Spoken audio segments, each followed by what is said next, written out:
तुमसे मोहब्बत करती हूँ इसलिए यहाँ हूँ। तुमसे मोहब्बत करती हूँ इसलिए कुछ बातों को बर्दाश्त कर रही हूँ। वो सब तो ठीक है, लेकिन तुम क्या बर्दाश्त कर रही हो दुआ? सब कुछ, जो कुछ भी मुझ पर गुजर रहा है, ये हराम है, ये गुनाह है, ये मना है। अजलान, क्या हमारी जिंदगी हमेशा इसी तरह गुजरेगी? और तुम्हें क्या हो गया? अब तो तुम भी उन जैसे बन गए हो। उन जैसे? उन जैसे क्या मतलब?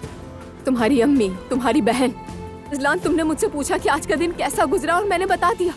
फिर इतनी छोटी सी बात पर इतना हंगामा हो गया। आखिर हो क्या रहा है? दुआ, तुम मेरे घर वालों के बारे में बात कर रही हो, और तुम शादी से पहले ही मुझे और मेरे घर वालों को जानती थी, है ना?